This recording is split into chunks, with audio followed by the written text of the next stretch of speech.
अस्पताल में कदम रखते ही बीरेश के पैरों में ब्रेक लग गया। सामने खड़े बिंदिया के माता पिता के चेहरे पर आज परसों से भी ज़्यादा मुर्दनी छाई हुई थी। मेरी फूल सी बच्ची को किस अपराध की सज़ा दी तुमने? बीरेश को देखते ही उसकी ओर लपक कर बिंदिया की माँ फपक कर रो पड़ी तो अचानक बीरेश का दिल किसी आशंका से कांप उठा। कैसी है आपकी बेटी? पथराई दृष्टि से शून्य में ताकते पिता का जैसे अंतर मन तक हिल गया उसके इस प्रश्न से। जिंदा है, इससे बेहतर था कि वह मर जाती। दम तोड़ती आवाज़ थी उनकी। क्यों, क्या हुआ उसे? उत्तर की प्रतीक्षा का धैर्य चुक गया। भागते कदम डॉक्टर के कक्ष में प्रवेश कर गए। डॉक्टर, क्या हुआ उस लड़की को? कैसी है वो? सामने कुर्सी पर बैठे डॉक्टर पर उसने अपने प्रश्नों की कीलें दनादन ठोंक दी। वह लड़की? हाँ, वैसे तो ठीक है, पर हाथों में बेवजह पेपर वेट तोलते डॉक्टर की दृष्टि बीरेश के पर जम गई तो वो घबरा गया। पर क्या? साफ साफ कहो। धैर्य अब सीमाएं तोड़ने लगा। मुझे अफसोस है बीरेश, पर पैर में सेप्टिक हो जाने के कारण गैंग्रीन का खतरा था, अतः मजबूरी में हमें उसका पैर घुटने से नीचे काटना पड़ा। डॉक्टर का लहजा अब पूरी तरह व्यावसायिक हो उठा था। ओह! बीरेश धम से निर्जीव सा हो बगल में पड़ी कुर्सी में धंस गया। तो क्या अनजाने में ही उसने उस लड़की को मौत से भी बदतर हालत में पहुंचा दिया? बीरेश से दृष्टि हटाकर डॉक्टर मरीजों की भीड़ में व्यस्त हो गया और आंखें मूंदे बीरेश का घायल मन भटक कर उस मनहूस दिन की चौखट पर जा खड़ा हुआ। उस दिन बिजली की फुर्ती से ब्रेक लगाने पर भी उस अंधे मोड़ पर किसी राहगीर की आकृति उसकी कार के बोनट से टकराकर एक लंबी चीख के साथ सड़क पर ढेर हो गई थी। कार बंद कर वो तेजी से बाहर निकला। प्रकाशहीन सड़क पर बिखरे सांझ के हरे सुरमई धुंधलके में भी उस औंधी पड़ी आकृति के कपड़ों से उसे यह समझने में तनिक भी देर नहीं लगी कि दुर्घटनाग्रस्त आकृति किसी नारी की थी। एक क्षण को उसके विचारों को असमंजस की आंधी ने घेर लिया। पलक झपकते ही ये सब कैसे हो गया? उसके मस्तिष्क में झूमते विचारों ने उसकी आंखों पर पट्टी बांध दी थी। अथवा वह नारी आकृति ही किसी अदृश्य शक्ति सी उस सूने मोड़ पर अचानक धरती के गर्भ से निकल आई थी। शैशव की सीमा पर खड़े जिन हाथों ने कार की स्टीयरिंग संभाली थी, उनके युवा हो जाने के बाद भी आज तक इंसान तो क्या, किसी पशु पक्षी का भी बाल तक बांका नहीं हुआ था। अभी वह चेतना शून्य शरीर को सीधा कर उस पर होने वाली क्षति का अनुमान लगाने की सोच ही रहा था कि न जाने कैसे उस वीरान मोड़ के दोनों ओर से इंसानों की भागती आकृतियां बरसाती कुकुर मुत्तों सी उसकी दृष्टि में उगने लगीं। पकड़ो पकड़ो, भागने न पाए। भीड़ में संवेद स्वर उठ रहा था। अब तक कुछ सुनी सुनाई और देखी घटनाएं उसके जहन में उछलीं और पलक झपकते ही धरती पर शून्य पड़ी लड़की को एक झटके से कार की पिछली सीट पर डाल दिया और इससे पूर्व कि पीछा करते स्वरों के हाथ उस तक पहुंच पाते, उसने पूरी गति से कार दौड़ा दी। कुछ ही क्षणों में रफ्तार की पैनी धार से उसकी कार एक बड़े अस्पताल के मुख्य गेट पर थी। कार का बोनट लड़की के पैर से टकराया था। शौक से लड़की बेहोश हो गई थी और उस घाव से खून अधिक बह जाने के कारण लड़की की स्थिति नाजुक थी। यदि इसे शीघ्र ही खून न दिया गया तो डॉक्टर के इस अधूरे वाक्य की पूरी इबारत बीरेश के हृदय में भय और ग्लानि बन सिमट गई। शीघ्रता से उसने डॉक्टर के साथ जाकर अपना रक्त परीक्षण करवाया, परंतु उसका ब्लड ग्रुप अलग था। किसी प्रकार ब्लड बैंक से उसने रक्त का इंतजाम किया।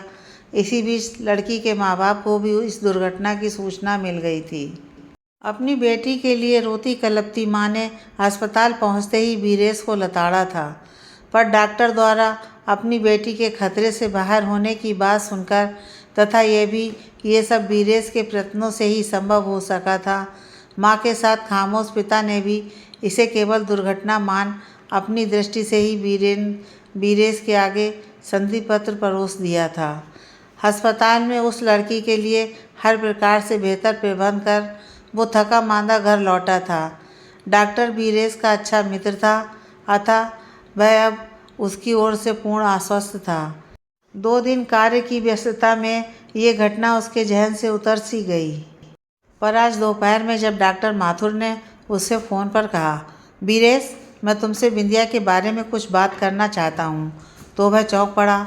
मस्तिष्क में जोर देने पर भी उसे ये नाम परिचय के दायरे से स्पष्ट नहीं हुआ। कौन बिंदिया? उसने अचकचाकर पूछा। वही लड़की जिसे तुम अस्पताल लेकर गए थे।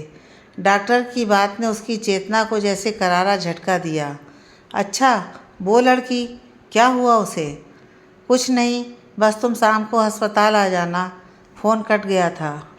उस पल बीरेश को एक उत्सुकता अवश्य हुई कि डॉक्टर आखिर कहना क्या चाहता है, पर ऐसी आशंका का स्पर्श तो उसे दूर दूर तक नहीं हुआ था। क्या सोच रहे हो? अचानक डॉक्टर ने उसके विचारों की कड़ी काट दी तो वह एकाएक जैसे नींद में बोल उठा। क्या उसे ये बात, मेरा मतलब है पैर कटने की बात पता है? अभी तो नहीं, पर शीघ्र पता चल जाएगी। डॉक्टर फिर कोई फाइल उलटने लगा था।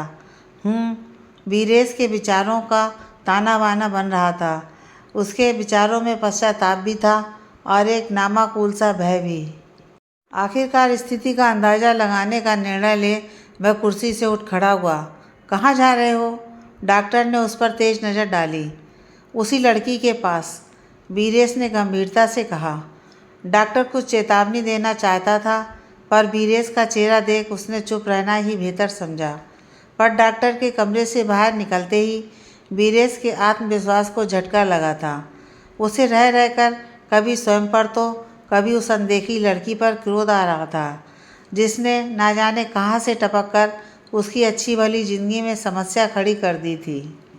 यद्यपि लड़की के माँ बाप की आर्थिक स्थिति का अंदाज़ा लगा, उसने मुँह मांगा पैसा देने का विचार बना इस समस्या का निदान खोज लिया था, पर फिर भी मस्तिष्क में उस बेकसूर लड़की की बनती बिगड़ती आकृतियों से उसे घृणा हो रही थी। न जाने शैतान की भला कहाँ से धधकते स्वर मुँह में ही रह गए। कमरा नंबर 11 का पर्दा हटाते ही उसकी दृष्टि सामने बिछे पलंग पर उलझ कर रह गई। लाल कंबल में लिपटी वह कोई इंसानी काया थी, अथवा कश्मीर की घाटी के केसरिया फूलों के खूबसूरत गुच्छे। सीपियों सी आँखों के ऊपर लंबी बरौनियाँ चंचल तितलियों सी फुदक रही थीं, पर यौवन की सीढ़ी पर कदम रखने के बाद भी बचपना अभी पाँव में लिपटा था। यह उन चंचल पुतलियों में उभरती आश्चर्य की आड़ी तिरछी रेखाओं से स्पष्ट था, जो एक अजनबी को अपनी ओर यूं देखता पाकर उभर आई थी। आप बिंदिया, मेरा मतलब है आपका नाम। कल्पनाओं में बनी छवि को औंधे मुँह गिरता देख बीरेश के मन में संशय उठ खड़ा हुआ, जिसे लड़की के चेहरे पर उतर आई भोली मुस्कुराहट ने बीच में ही काट दिया। हाँ, मैं बिंदिया ही हूँ, पर आप? मेरा नाम बीरेश है। अपने परिचय को आगे बढ़ाने का उसमें साहस नहीं हुआ। आप डॉक्टर हैं? नहीं। हाँ, डॉक्टर का मित्र हूँ। उन्होंने आपका हाल लेने भेजा है, उसने बहाना बनाया। मैं ठीक हूँ, थोड़ा सा दर्द है बस। आप उस आदमी को जानती हैं जिसकी मोटर से? जानती तो नहीं, पर ज़रूर वह कोई भला आदमी ही होगा। बीरेश की बात काट बिंदिया फिर हंस दी तो वह अकारण ही झल्ला उठा। कमाल की लड़की हैं आप, जिसके कारण आज आप यहाँ हैं उसे भला कह रही हैं। भला ही तो था वह जिसने समय रहते मुझे अस्पताल पहुँचा दिया, वरना अपनी तो राम राम। बात अधूरी छोड़ वो शैतानी से मुस्कुरा दी तो बीरेश हैरान रह गया। अस्पताल के पलंग पर स्थित पड़ी वह लड़की इस नाजुक वक्त में भी इतनी खुशमिजाज हो सकती है, यह उसकी कल्पना से भी परे था। तभी बिंदिया के पिता भीतर आए तो वो सत्य की तह खोले बिना ही कमरे से बाहर आ गया। रात भर उसका मन व्यग्र रहा। सुबह माँ से जब उसने इस घटना का जिक्र किया तो उस कोमल हृदय ने इतना ही कहा, देखना उसे किसी प्रकार का कष्ट ना होने पाए। दूसरे दिन डॉक्टर के फ़ोन से ही उसे पता चला कि बिंदिया को अपने पैर कटने की सूचना मिल चुकी है। दिन भर कार्यालय की व्यस्तता के बावजूद अस्पताल में पड़ी उस अपाहिज लड़की का ध्यान किसी जिद्दी बच्चे सा उसके मस्तिष्क में शांति भंग करता रहा, और साँझ होते ही उसकी कार अस्पताल की दिशा में मुड़ गई। बिंदिया के पिता उसे अस्पताल गेट पर ही मिल गए। वो दवा लेने जा रहे थे। कहिए, कैसी हैं आप? बिंदिया के कमरे में घुसते ही उसने भीतर उठते झंझावातों को परे धकेल मुस्कुराकर पूछा। वह स्थिति के सही आकलन के बाद ही कोई ठोस निर्णय लेना चाहता था। अच्छी हूँ। गुलाबी होठों पर जैसे आदतन हल्की मुस्कान खेल गई। आपका पैर? वह भी ठीक है। इस बार मोतियों सी दंतपंक्ति फिर चमक गई तो बीरेश की जुबान लड़खड़ा गई। क्या आपको मालूम है कि आपका पैर? मुझे सब मालूम है, पर आपका चेहरा तो कुछ और ही कह रहा है, जैसे मेरा नहीं आपका पैर। वह शरारत से फिर मुस्कुराई तो बीरेश के भीतर की सारी गलानी उसके चेहरे पर तमतमाहट बनकर उतर आई। इतनी बड़ी दुर्घटना को कोई इतनी सहजता से भी ले सकता है। बीरेन के लिए ये पहला अनुभव था, और वह भी इतनी कमसिन लड़की। कहीं इसके मस्तिष्क में कोई आघात तो नहीं लग गया था? वह परिपक्वता की सीमा से इतनी दूर है कि स्थिति की गंभीरता का अंदाज़ा नहीं लगा पा रही है। पर स्वयं बीरेश को क्या पता था कि रात भर आंसुओं की नदी में डूबने उतरनाने वाली बिंदिया के भीतर दुख का कैसा दावानल उमड़ रहा था। बचपन से ही स्वाभिमान के पाले में खेली उस विजयी नारी को एक अजनबी के सम्मुख अपनी कोई पराजय स्वीकार नहीं थी। फिर वह यह भी अच्छी तरह से समझ गई थी कि कमज़ोर छड़ों में बटोरी हुई सहानुभूति उसका पैर तो क्या, उसकी बैसाखी भी नहीं बन सकती है। यथार्थ के झेलने के लिए उसे साहस के कवच की ज़रूरत थी, आंसुओं की झीनी चादर की नहीं। आपको अब भी उस व्यक्ति पर क्रोध नहीं आ रहा जो इसका जिम्मेदार है? बीरेश के भीतर गलानी का बढ़ता धुआं बाहर निकलने को बेचैन हो उठा। बिल्कुल नहीं। बिंदिया ने बगल में रखी मेज से पानी के गिलास की ओर हाथ बढ़ाया तो बीरेश ने लपक कर गिलास उठाकर उसे पानी पिला दिया, पर मन में भरा दुख के प्रति आक्रोश बढ़ता जा रहा था। बिंदिया जी, मेरा नाम केवल बिंदिया है और प्यार से सब मुझे बिंदो कहते हैं। हृदय की तपन कोमल अधरों पर मुस्कान बन तैर गई तो बीरेश के हृदय में धधकता लावा फूटकर बह निकला। बिंदिया, आपको इस स्थिति में पहुंचाने का उत्तरदायी मैं ही हूँ। मेरी ही कार ने आपका भविष्य पंगु बना दिया है। मैं आपका अपराधी हूँ। आप जो चाहें सजा दें, मैं सर झुकाकर स्वीकार करूँगा। बोलते बोलते बीरेश का स्वर भर्रा गया, पर झुकी निगाहें ऊपर उठते ही पलकों के पर्दे आश्चर्य से और ऊपर खिसक गए जब उसने बिंदिया का सहज स्वर सुना। मुझे मालूम है, कल आपके जाने के बाद माँ ने मुझे सब बता दिया था। क्या फिर भी? बीरेश को पहली बार अपनी श्रवण शक्ति पर भ्रम हुआ। हाँ, फिर भी मैं आपको दोषी नहीं मानती, क्योंकि इसमें गलती मेरी भी थी। सुनसान सड़क को पार करने की शीघ्रता में मैं भी इधर उधर बिना देखे चल रही थी। बिंदिया का स्वर अब गंभीर था। मैं जानता हूँ, मुझे दोष मुक्त होने का एहसास कराने के लिए आप जानबूझकर स्थिति को नकार रही हैं, जबकि आप अच्छी तरह जानती हैं कि आपकी इस हालत का जिम्मेदार मैं हूँ, केवल मैं। कहते कहते बीरेश का स्वर हाँफ उठा। बिंदिया बोली। कुछ क्षण मौन हो उसे देखती रही। फिर सधे स्वर में, हो सकता है आप सही हों, पर आपको पूरी तरह हालात का जिम्मेदार ठहराकर मुझे मिलेगा क्या? सिर्फ आपका दोष आपके कंधे पर डालकर मुझे मेरा पैर तो वापस नहीं मिल जाएगा, ना ही मेरी स्थिति में कोई अंतर आएगा। उल्टा आपके साथ साथ अपने मन की भी शांति भंग कर बैठूंगी।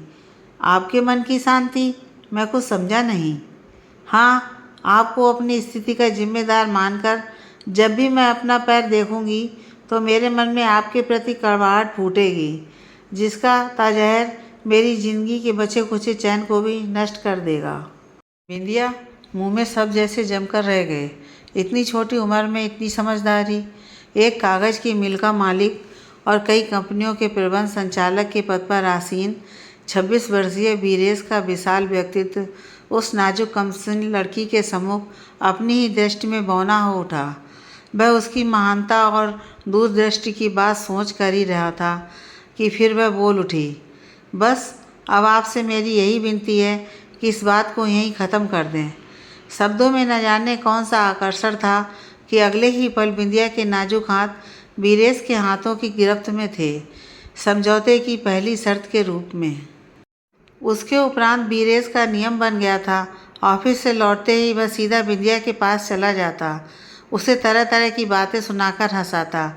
बिंदिया के होठों पर खिलती हंसी देखकर उसके मन में पलते अपराध बोध को शांति सी मिलती थी और बेटी को प्रसन्न देख बिंदिया के माँ बाप को भी उसके आने पर आपत्ति नहीं थी, बल्कि धीरे धीरे वो भी बीरेश के सद्व्यवहार और सहृदयता की छाँव तले विश्राम करने लगे थे।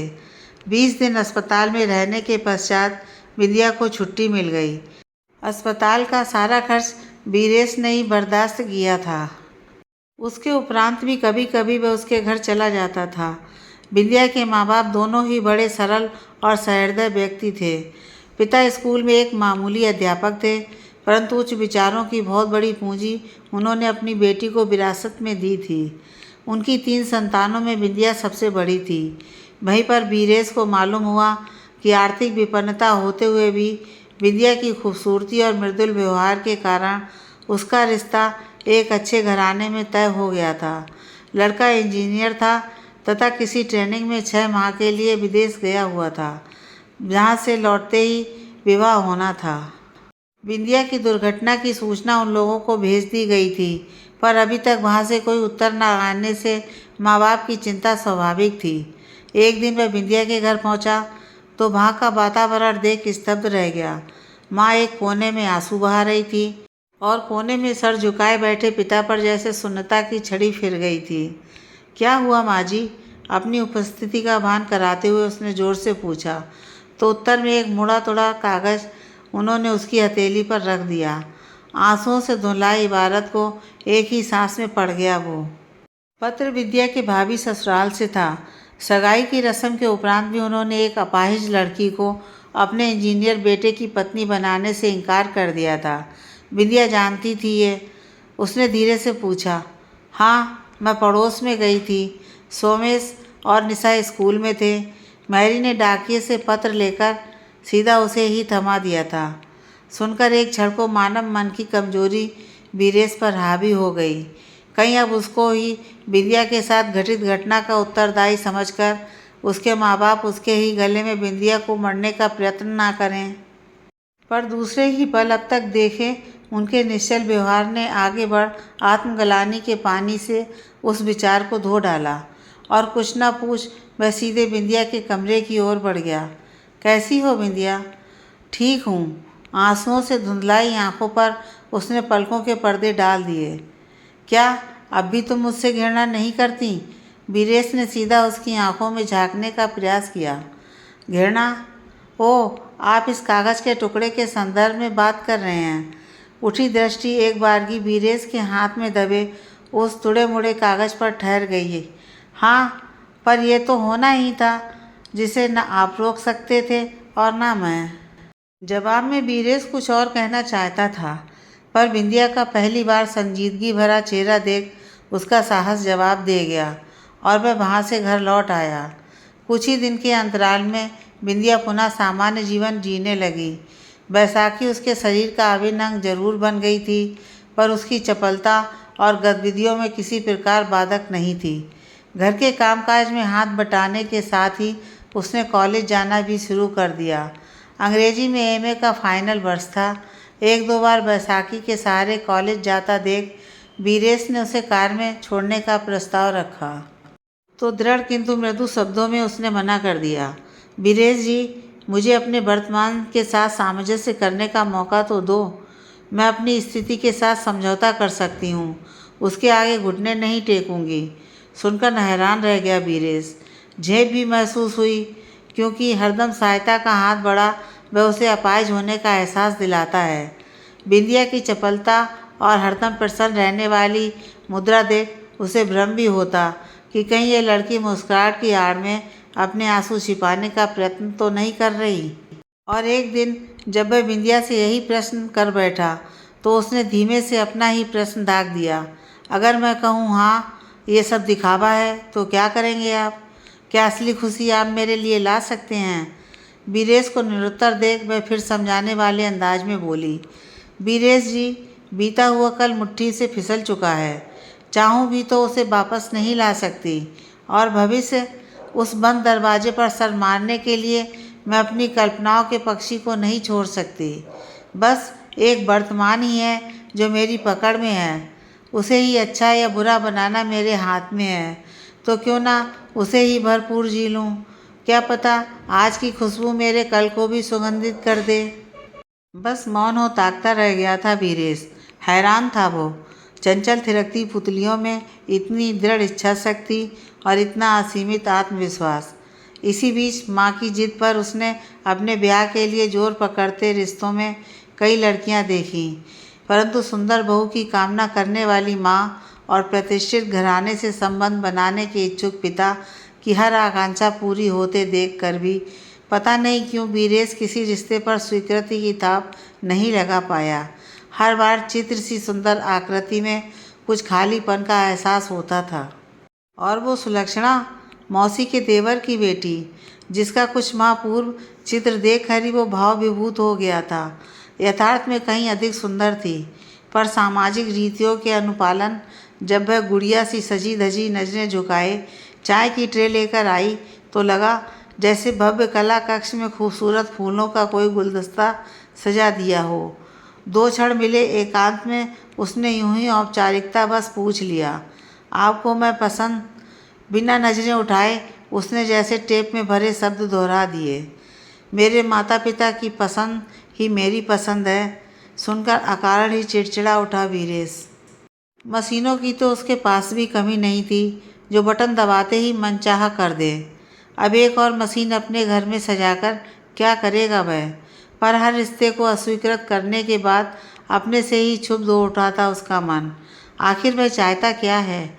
कौन सी छवि उसके मन में है जिसकी चाह में वह इन भोली भावनाओं से खिलवाड़ कर रहा है?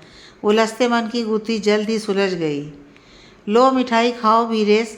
एक शाम बिंदिया की माँ ने हंसती आंखों से मिठाई का टुकड़ा वीरेश के मुंह में खिलाया तो वह चौंक गया। कौन सी खुशखबरी है माँ जी? एक नहीं, तीन तीन खुशखबरी हैं। बिंदिया की माँ आज बहुत खुश थी। पहली बार बिंदु प्रथम श्रेणी में पास हो गई। दूसरी, इसके पिताजी के स्कूल में इसकी नौकरी लग गई है। और तीसरी, माँ एक क्षण को बिंदिया की ओर देख मुस्कुराई तो वीरेश का धैर्य जवाब दे गया। और तीसरी, इसके पिताजी के स्कूल के एक अध्यापक से इसका विवाह तय हो गया है। क्या? सुनकर ना जाने क्यों जैसे सदमे की दीवार से गिरा वीरेश उसके मनोभावों से अनभिज्ञ माँ अपनी ही रौ में बोलती जा रही थी।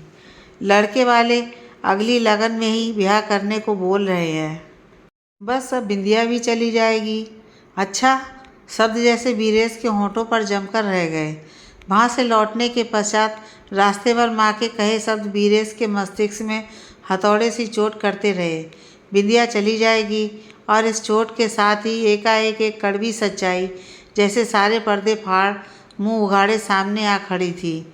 वह बिंदिया से प्यार करता है। आज तक वो उसकी छवि हर लड़की में तलाश रहा था, पर जिंदगी की हर टेढ़ी मेढ़ी चुनौती को हंसकर स्वीकार करने की क्षमता उसे बिंदिया के अतिरिक्त कहीं दिखाई कहाँ दी। व्यंग से उसके होंठ गोल हो गए। अपाहिज बिंदिया नहीं, वह स्वयं है जिसके मस्तिष्क की अपंगता ने उसे आगे बढ़ने का साहस ही नहीं दिया। घर पहुंचते ही उसने झिझकते हुए जब माँ से इस राज को उजागर किया तो प्यार से उन्होंने उसका माथा चूम लिया, पर इतना अवश्य कहा, वीरू, प्यार में सिर्फ भावनाओं में बहना बुद्धिमानी नहीं, यथार्थ के धरातल पर सोचना समझना भी जरूरी है। मैं नहीं चाहती कि भावुकता के आवेग में बहता निर्णय पश्चाताप के पथरीले किनारों से टकराकर लहूलुहान हो जाए। बिंदिया जितनी कोमल है उससे ज़्यादा स्वाभिमानी है बेटे। उस साहसी रूपसी बाला से एक दो बार वो भी मिलने गई थी और हर बार उसके लिए उनके मन में अपार स्नेह भर गया था। दूसरे दिन वीरेश ने सीधे जाकर बिंदिया से प्रश्न किया, बिंदिया, तुम मुझसे शादी करोगी? सुनकर एक बार तो वह स्तब्ध रह गई, फिर वास्तविकता का अंदाज़ा लगाते ही उसका स्वर पहली बार वीरेश के सम्मुख का सहला हो उठा। वीरेश जी, मुझे किसी की सहानुभूति की आवश्यकता नहीं। पैर कट गया है तो क्या हुआ? मैं अपनी ज़िंदगी स्वयं जीने का साहस रखती हूँ। किसी की दया पर जीने से पहले मैं मर जाना पसंद करूँगी। और आपके संदर्भ में तो मैंने कभी सपने में भी नहीं सोचा, क्योंकि जिस बात का अपराधी आप खुद को समझते हैं उसमें मैं भी बराबर की भागीदार हूँ। और आपका अपराध इतना बड़ा नहीं कि जिसके प्रायश्चित में आप अपनी पूरी ज़िंदगी दांव पर लगा दें। बिंदिया, सहानुभूति का तो मेरे तुम्हारे बीच कोई प्रश्न ही नहीं उठता, क्योंकि तुम्हारे अदम्य साहस ने इस भावना को मेरे मन में झांकने का भी अवसर नहीं दिया। हाँ, तुम्हारी दृढ़ इच्छा शक्ति और स्वाभिमान ने मुझे अपना गुलाम जरूर बना लिया है। वीरेश के स्वर में सच्चाई झलक रही थी। वीरेश जी, सच्चाई को मत नकारिए। आप उस उच्च वर्ग के सदस्य हैं जिसको हमारा निम्न मध्यम वर्ग आसानी से छू भी नहीं पाता। उस पर अपाहिजता का अक्षम्य दोष। आपको भावनावश कोई भी ऐसा निर्णय नहीं लेना चाहिए जिससे भविष्य आपको कभी क्षमा न कर सके। विंध्या की बात समाप्त होती इससे पहले ही आगे बढ़कर वीरेश ने उसके हाथ थाम लिए। विंध्या, मेरी भावनाओं का आवेग बरसाती नाले सा क्षणिक नहीं, समुंदर सा स्थायित्व लिए है। बहुत सोच विचार के बाद ही मैं इस निष्कर्ष पर पहुंचा हूँ कि तुम्हारे प्यार के सहारे के बिना मेरी जिंदगी पंगु हो जाएगी। पर मेरा अपाहिज बात पूरी होने से पहले ही वीरेश ने विंध्या के मुंह पर अपना हाथ रख दिया। शरीर के अंग पूरे होने से कोई सक्षम नहीं हो जाता। असली सक्षमता तो मस्तिष्क में होती है। फिर तुम तो साहस और बल की वह रोमांचक पुस्तक हो जिसके हर अध्याय में एक नई इच्छा शक्ति की कहानी लिखी है। एक माह पश्चात ही पहली लगन में विंध्या दुल्हन बन वीरेश के घर की देरी पर थी।